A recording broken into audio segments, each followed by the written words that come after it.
Hi everyone, welcome to my channel let's get on chemistry. आज हमें बात करनी है इलेक्ट्रॉनिक इफेक्ट्स की, जिसमें हमारा टॉपिक होगा रेजोनेंस इफेक्ट।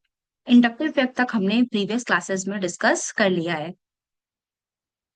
देखो, रेजोनेंस मीन्स हमने देखा था होता क्या है बेसिकली, डीलोकलाइजेशन ऑफ इलेक्ट्रॉन। और यहाँ पे डीलोकलाइजेशन ऑफ आपका लोन पेयर ऑफ इलेक्ट्रॉन भी हम कंसिडर कर सकते हैं।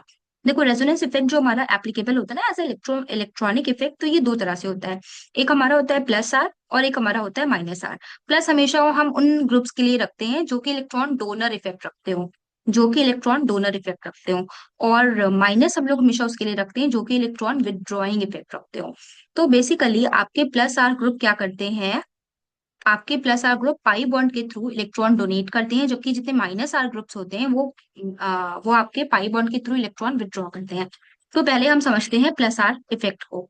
तो हमारे प्लस आर ग्रुप्स के कुछ हमने एग्जांपल लास्ट क्लास में देखे थे, like NH2, CH2, Cl-, O-, ये सारे हमारे जिनपे इलेक्ट्रॉन्स होते हैं वो आपके प्लस आर होते हैं। भाई जिसके पास जो होगा वो वही तो देगा। अगर आपके पास इलेक्ट्रॉन्स हैं तो वो as a plus R group behave कर सकता है। एग्जाम्पल हम एक बार फिर से देख लेते हैं, like NH2 dot dot NHR। ये डॉट डॉट क्या रिप्रेजेंट कर रहा है, lone pair of electron. OH, OR, और यू कैन कंसिडर Cl भी एक प्लस एम इफेक्ट होता है, और प्लस आर भी आप उसको बोल सकते हो। इसके अलावा और भी बहुत सारे इफेक्ट्स और भी बहुत सारे ग्रुप्स यहाँ पे आ सकते हैं, लाइक O-, लाइक NH-, और यू कैन कंसिडर लाइक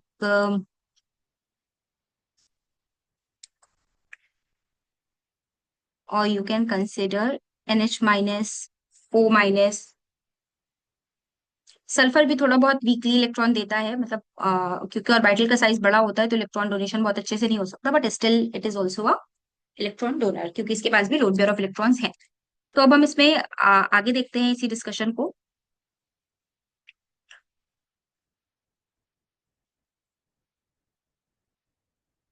देखो, सबसे पहले हम लोग बेंजीन रिंग में देखेंगे कि बेंजीन रिंग में ये किस तरह से इलेक्ट्रॉन देते हैं।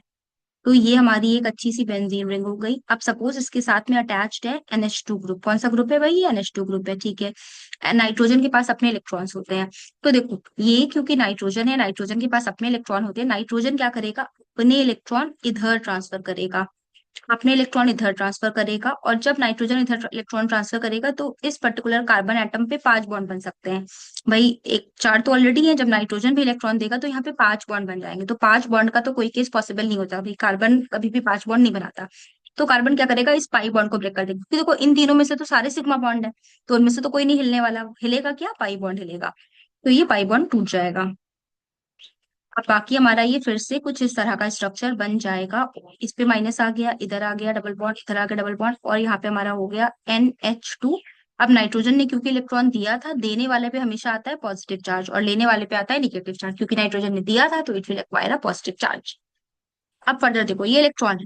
अब इलेक्ट्रॉन को देखो एक जगह रहना नहीं पसंद होता है, इसका मतलब इसका जो सबसे फेवरेट काम होता है वो होता है डीलोकलाइजेशन। अगर स्पेस है तो ये डीलोकलाइज करेगा, अगर स्पेस नहीं है तो ये स्पेस खाली करा के डीलोकलाइज करेगा।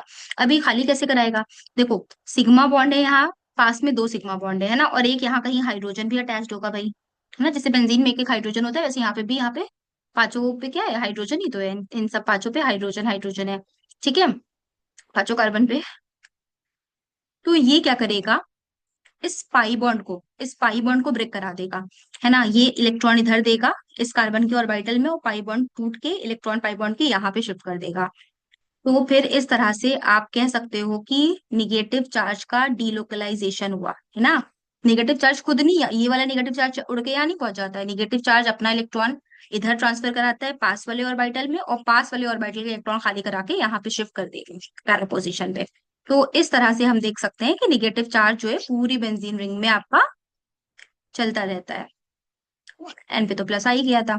सिमिलरली जैसे इसने ट्रांसफर किया था इलेक्ट्रॉन, अब ये इलेक्ट्रॉन इधर ट्रांसफर करेगा, और ये जो डबल बॉन्ड है, डबल बॉन्ड के इलेक्ट्रॉन ये ऑर्थो वाले कार्बन पे आ जाएंगे, ठीक है। तो ऑर्थो वाले कार्बन पे अब फिर से निगेटिव चार्ज आएगा, और अगेन आपका डबल बॉन्ड यहाँ पे, डबल बॉन्ड यहाँ पे, और ये रहा आपका NH2 पॉजिटिव, ठीक है। तो इस तरह से हमने देखा कि प्लस एम ने क्या किया। देखो इस तरह से हम इसको प्लस एम कहते हैं, क्योंकि इलेक्ट्रॉन डेंसिटी बढ़ाता है। देखो जब इस पे प्लस एम ग्रुप अटैच किया, तो ओवरऑल जो आपकी बेंजीन रिंग थी, ओवरऑल बेंजीन रिंग पहले तो न्यूट्रल थी। देखो इनिशियली जो फर्स्ट स्ट्रक्चर उसमें तो न्यूट्रल है, लेकिन बाद में इस पे क्या हो गया, निगेटिव चार्ज आ गया, बाकी सारे स्ट्रक्चर्स में इसके ऊपर आ गया निगेटिव चार्ज। देखो NH2 ने पॉजिटिव लिया, बाकी सारे बेंजीन रिंग पे आ गया निगेटिव चार्ज। तो इसलिए हम कह सकते हैं कि electron density is getting increased. Electron density हमारी क्या होती है, बढ़ जाती है। कैसे बढ़ जाती है, ड्यू टू पाई इलेक्ट्रॉन की वजह से इलेक्ट्रॉन डेंसिटी बढ़ जाती है। तो ये हमारा रेजोनेंस इफेक्ट का, प्लस आर इफेक्ट का एग्जाम्पल है। अब ऐसे ही हम बात करेंगे माइनस आर इफेक्ट की। माइनस आर इफेक्ट की अगर हम बात करें, तो माइनस आर ग्रुप्स हमेशा वो ग्रुप्स होते हैं जो कि आपके क्या करते हैं, पाई बॉन्ड के थ्रू इलेक्ट्रॉन को विदड्रॉ करते हैं। पाई बॉन्ड के थ्रू इलेक्ट्रॉन को विदड्रॉ करते हैं। इसमें आपका NO2 आएगा, CHO आ सकता है, COOH आ सकता है, SO3H आ सकता है, COCl आएगा। देखो इसमें मोस्टली कौन से ग्रुप्स होते हैं, इसमें मोस्टली वो ग्रुप होते हैं जो कि आपके डबल बॉन्ड रखते हो। मतलब इनको या तो आप सिंपल, जैसे हमने वहां पे देखा था कि या तो नेगेटिव चार्ज हो या तो लोन पेयर हो। तो इनके लिए जो पहचान है इनकी, वो या तो पॉजिटिव चार्ज हो या फिर वेकेंट ऑर्बिटल हो। या अगर वेकेंट ऑर्बिटल पॉजिटिव चार्ज कुछ नहीं है, तो इनमें ये टेंडेंसी होना चाहिए कि ये ऑर्बिटल वैकेंसी को क्रिएट करा सके। इनमें ये टेंडेंसी होना चाहिए कि ये ऑर्बिटल वैकेंसी को क्रिएट करा सके। अब हम इसके कुछ एग्जाम्पल देख लेंगे, राइट। तो लेट अस कंसीडर कि हमने पहला एग्जाम्पल लिया है NO2 का। NO2 ग्रुप का स्ट्रक्चर कुछ इस तरह से होता है। एक नाइट्रोजन के साथ ये कोऑर्डिनेट बॉन्ड बनता है, एक डबल बॉन्ड से अटैच्ड होता है, ठीक है। और ये रहा आपका कार्बन, सारे कार्बन पे as it is alternate double bonds होते हैं। देखो अब ये क्या है, ये क्योंकि इलेक्ट्रॉन विड्रॉइंग का मतलब है कि अब की बाई इलेक्ट्रॉन चार्ज डेंसिटी कहाँ जाएगी, बेंजीन रिंग से दूर जाएगी, दूर जाएगी, इसका मतलब है NO2 पे जाएगी। अब देखो ऑक्सीजन पे इलेक्ट्रॉन डेंसिटी इधर से ऐसे ट्रांसफर होगी। अब जब ऑक्सीजन ने इलेक्ट्रॉन ले लिया, तो बनने वाला स्ट्रक्चर इमेजिन करो हमारा कुछ ऐसा बना होगा।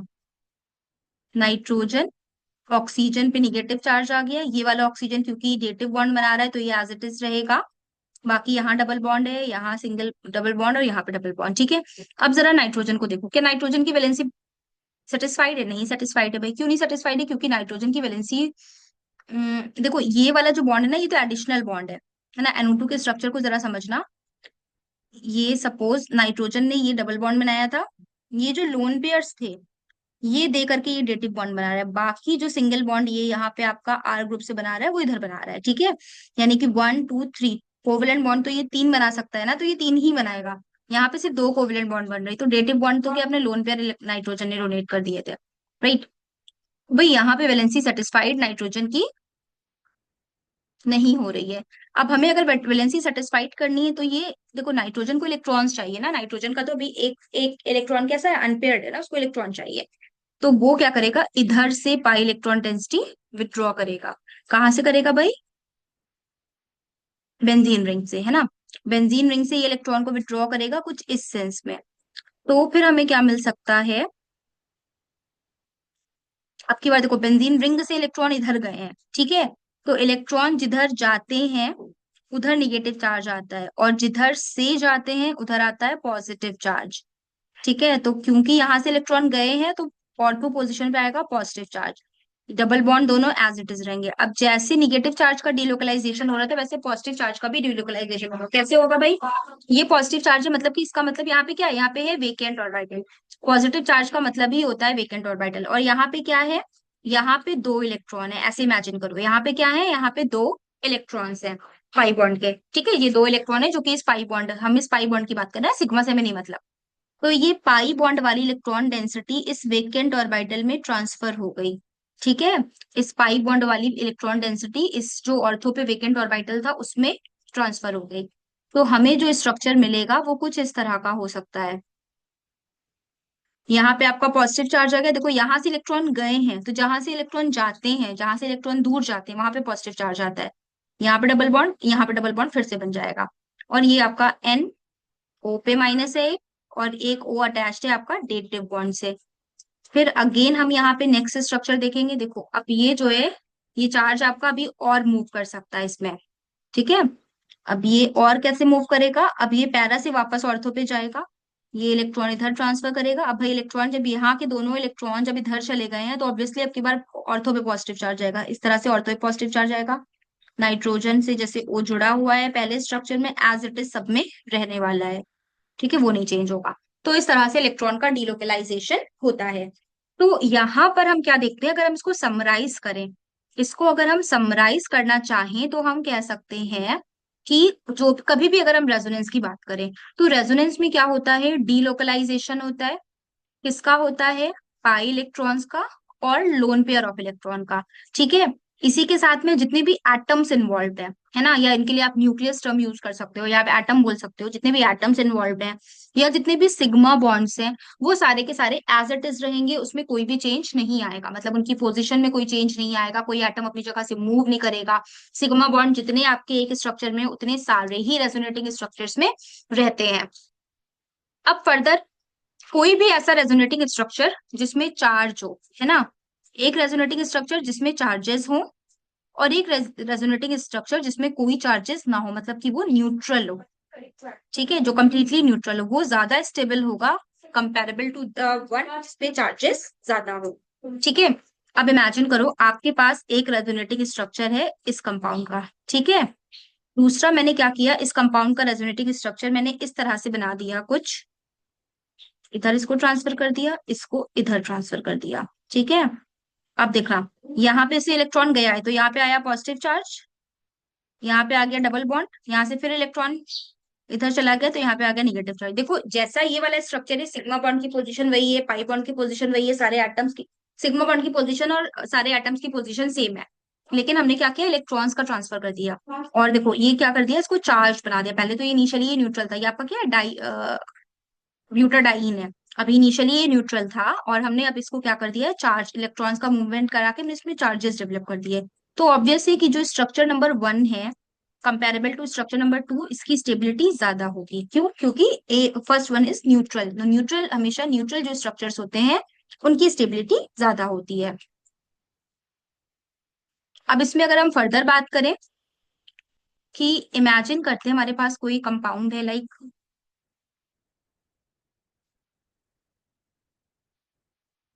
CH3, CH double bond, CH, C double bond OH। चलो मान लो हमारे पास ये कोई कंपाउंड है ना,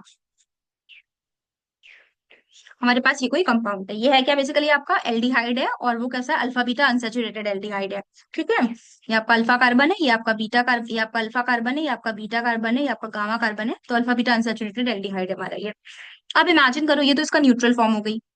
अब अगर इमेजिन करते हैं कि हम इसकी एक ऐसी ऐसा स्ट्रक्चर बनाए जिसमें कि चार्जेस आ रहे हो। ठीक है, इसको इमेजिन करो हमने यहाँ शिफ्ट कर दिया, इसको इमेजिन करो हमने यहाँ शिफ्ट कर दिया। ठीक है, तो क्या होगा, हमें क्या मिलने वाला है, CH3, CH, CH double bond CH। देखो सारे एटम्स की पोजीशन एक जैसी है, बस ये पाई बॉन्ड जो था, आप यूं समझो, ये जो पाई बॉन्ड यहाँ पे था वो उठ के बस यहाँ पे चला आया है ना। और ये जो पाई बॉन्ड था, ये वाला पाई बॉन्ड आपका ये ब्रेक हो गया, टूट गया है। अब जब यहां से देखो एरो जिधर जाता है, एरो की जो डायरेक्शन रहती है, इलेक्ट्रॉन्स हमेशा उसी तरफ जाते हैं, तो इलेक्ट्रॉन इस तरफ जा रहे हैं तो अल्टीमेटली इलेक्ट्रॉन्स कहाँ पे आएंगे, ऑक्सीजन पे आएंगे। और कहाँ से दूर हटे हैं इलेक्ट्रॉन, कार्बन से दूर हटे हैं, तो कार्बन पे आपका पॉजिटिव चार्ज आएगा। ठीक है, तो अल्टीमेटली हम यहाँ पे क्या करेंगे, पॉजिटिव चार्जेस कार्बन पे रख देंगे और निगेटिव चार्ज हम ऑक्सीजन पे रख देंगे। ठीक है, ये तो हमारा एक स्ट्रक्चर हो गया। अब नेक्स्ट हम बात करते हैं किसी दूसरे स्ट्रक्चर की। ठीक है, नेक्स्ट हम बात करते हैं किसी दूसरे स्ट्रक्चर की। ओके, अब हमारा जो दूसरा स्ट्रक्चर है वो कुछ इस तरह से बना है कि हमने इसमें इलेक्ट्रॉन्स का जो मूवमेंट है उसको थोड़ा सा अलग दिखा दिया है। Like CH3, CH single bond, CH double bond, COH। देखो पॉजिटिव चार्ज अगर हम ऑक्सीजन पे लगा दे और निगेटिव इधर लगा दे, मतलब जो इलेक्ट्रॉन का मूवमेंट हमने यहाँ पे दिखाया था ना फर्स्ट स्ट्रक्चर में, उससे उसका अपोजिट दिखा दे। मतलब इलेक्ट्रॉन इमेजिन करो यहाँ से यहाँ आए सॉरी, इलेक्ट्रॉन इमेजिन करो, ये जो इलेक्ट्रॉन से यहाँ आए, उसके बाद फिर यहाँ से यहाँ पे आ जाए। तो इस तरह से हमारे कार्बन पे तो निगेटिव चार्ज आ जाएगा और ऑक्सीजन एटम पे पॉजिटिव चार्ज आएगा। ठीक है, अगर हम इस तरह से इलेक्ट्रॉन्स के मूवमेंट को शो करें तो हमें कुछ ये स्ट्रक्चर मिलेगा। अब हम इनको कुछ नेम दे देते हैं। सपोज ये आपका स्ट्रक्चर नंबर 1 है, ये आपका स्ट्रक्चर नंबर 2 है, ये आपका स्ट्रक्चर नंबर 3 है। ठीक है, और अगर हमें इनकी स्टेबिलिटी को डिस्कस करना हो तो स्ट्रक्चर नंबर 1 क्योंकि हमारा न्यूट्रल है, इसमें कोई चार्जेस नहीं, तो it's the most stable one. अब सेकंड और थर्ड में कंपेयर करेंगे तो सेकंड में देखो, सेकंड थर्ड दोनों ही चार्ज हैं, चार्ज का सेपरेशन सेम है, मतलब सब में चार्ज का जो सेपरेशन है वो लगभग 3 बॉन्ड्स का है, वो भी इक्वल है। देखो जो डिफरेंस है वो कहाँ पे आ रहा है, डिफरेंस आ रहा है हमारा चार्जेस के पोजीशन में। मतलब जो फर्स्ट सेकंड स्ट्रक्चर है उसमें इलेक्ट्रोनिगेटिव एटम पे नेगेटिव चार्ज है, इलेक्ट्रोपॉजिटिव एटम पे पॉजिटिव चार्ज है। कार्बन इज इलेक्ट्रोपॉजिटिव तो उस पे पॉजिटिव चार्ज है, ऑक्सीजन इज इलेक्ट्रोनिगेटिव तो उससे नेगेटिव चार्ज है। बट जो हमारा थर्ड स्ट्रक्चर है उसमें क्या हो रहा है, उसमें रिवर्स हो रहा है, उसमें मतलब इलेक्ट्रोनिगेटिव एटम पे पॉजिटिव चार्ज, इलेक्ट्रोपॉजिटिव एटम पे नेगेटिव चार्ज। तो उस तरह से हमारी जो स्टेबिलिटी होगी वो सेकंड की ज्यादा होगी और थर्ड की स्टेबिलिटी कम होगी।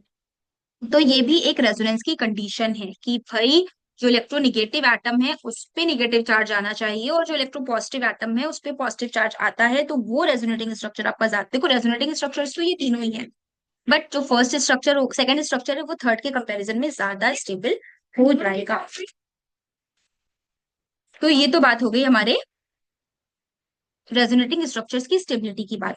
अब अगर हम फर्दर इसी बात को आगे बढ़ाएं तो रेजोनेंस हाइब्रिड को अगर हम देखें तो रेजोनेंस हाइब्रिड क्या होता है। देखो रेजोनेंस हाइब्रिड एक ऐसा स्ट्रक्चर होता है जो कि बेसिकली आपको बताता है रेजोनेंस के बारे में कि भाई कोई भी रेजोनेटिंग स्ट्रक्चर है उसको एक मिक्स करके, हाइब्रिड का मतलब ही होता है ना मिक्स्ड, तो उसकी एक मिक्स्ड फॉर्म होती है। इसे इमेजिन करो हमारे पास ये बेंजीन रिंग है, ठीक है। अब बेंजीन में ना तो एक्चुअली कोई बॉन्ड डबल बॉन्ड के इक्वल होता है, ना ही कोई बॉन्ड सिंगल बॉन्ड के एक्चुअली बॉन्ड लेंथ के इक्वल होता है। ठीक है, तो रेजोनेंस हाइब्रिड में हम क्या करते हैं, इन दोनों को मिला करके एक ऐसा रिंग जैसा बीच में डेवलप कर देते हैं। कि मींस इसका मतलब क्या हुआ कि जो भी आपके इलेक्ट्रॉन्स है दे आर डीलोकलाइजिंग, मतलब हमारे जो इलेक्ट्रॉन्स है वो क्या कर रहे हैं, वो डीलोकलाइज कर रहे हैं। भाई अगर वो डीलोकलाइज कर रहे हैं तो ये जो स्ट्रक्चर होता है ये आपका रेजोनेंस हाइब्रिड कहलाता है, जो इनकी डीलोकलाइजेशन को एक कंबाइंड फॉर्म में दिखा देता है। राइट, तो ये तो बात हो गई हमारे रेजोनेंस हाइब्रिड की बात हो गई। अब ये जो रेजोनेंस एनर्जी होती है, रेजोनेंस एनर्जी क्या चीज होती है।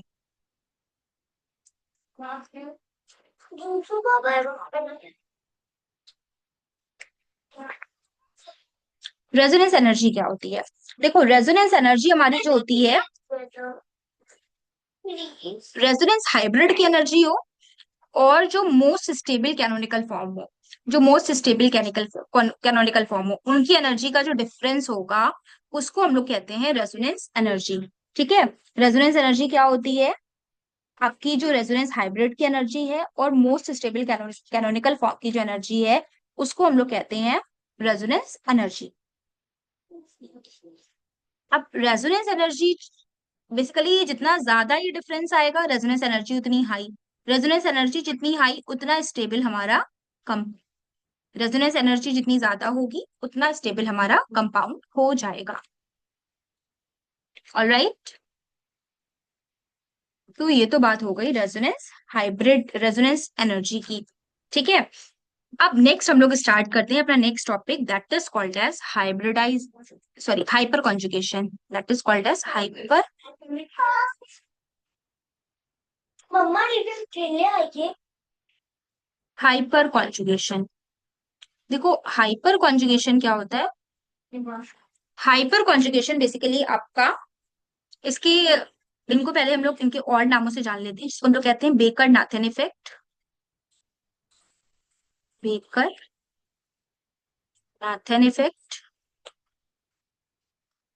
और नेक्स्ट हम इसको कह सकते हैं नो बॉन्ड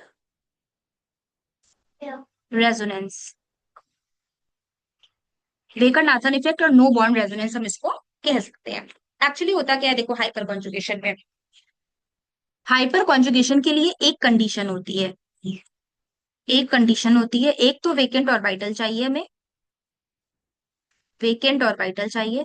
देखो वेकेंट ऑर्बिटल अगर ना भी हो इन केस, तो उसमें उस पर्टिकुलर एटम में टेंडेंसी होनी चाहिए वेकेंट ऑर्बिटल को क्रिएट कराने की।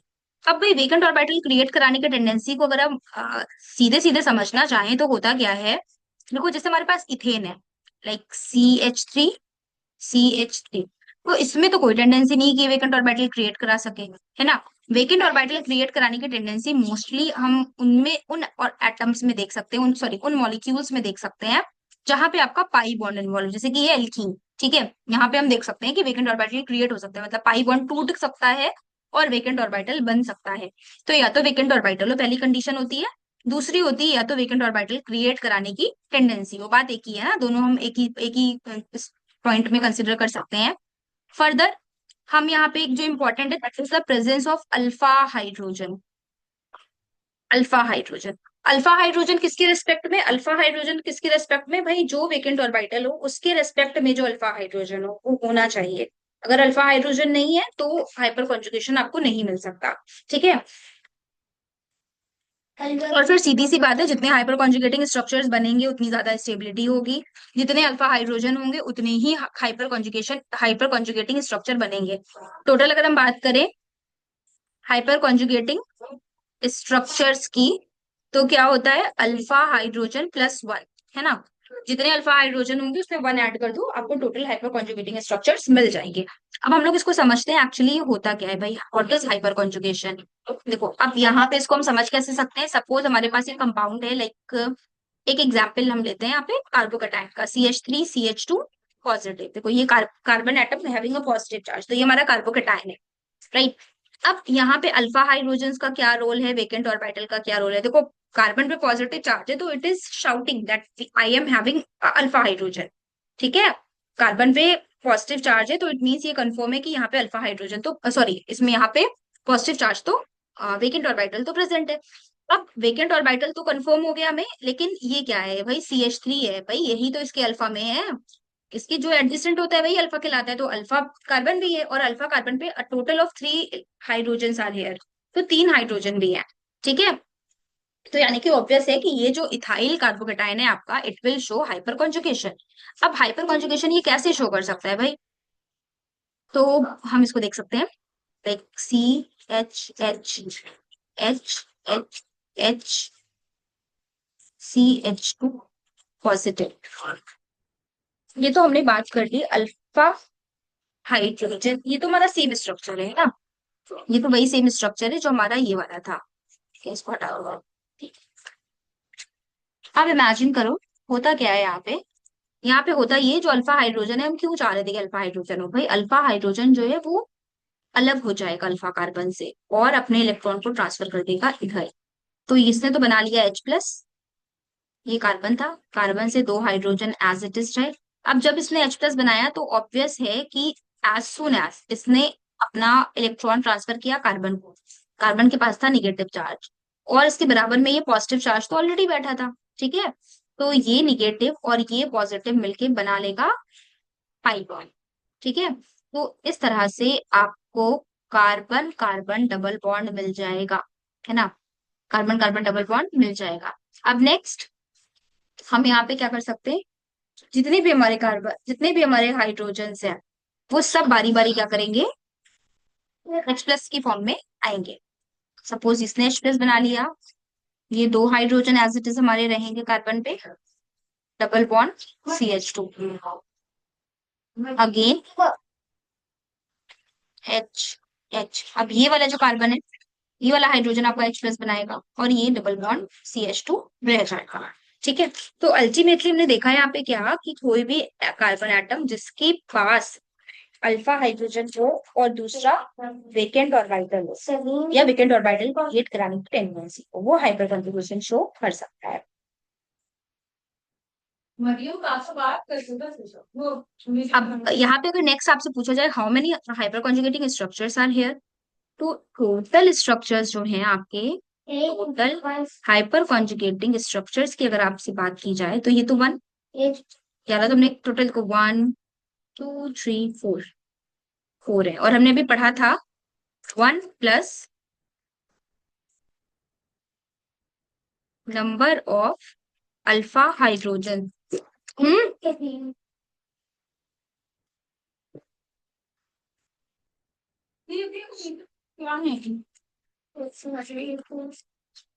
तो इस तरह से हमारे यहाँ पे टोटल हाइपर कॉन्जुगेटिंग स्ट्रक्चर्स निकल आएंगे, राइट।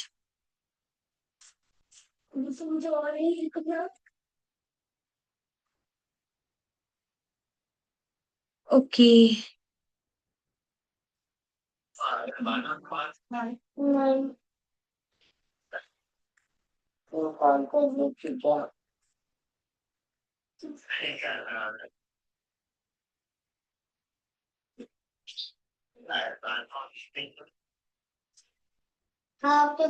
ये तो बात हो गई हमारे हाइपर कॉन्जुगेटिंग स्ट्रक्चर्स की, ठीक है। आयत ने लोगों को बोला और आयत के माने ने बोला हाय।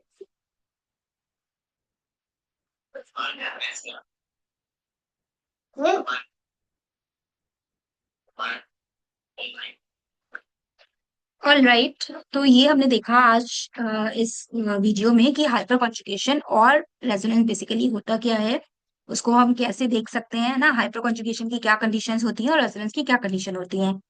सो we will continue the rest of the things in our next session. Thank you so much.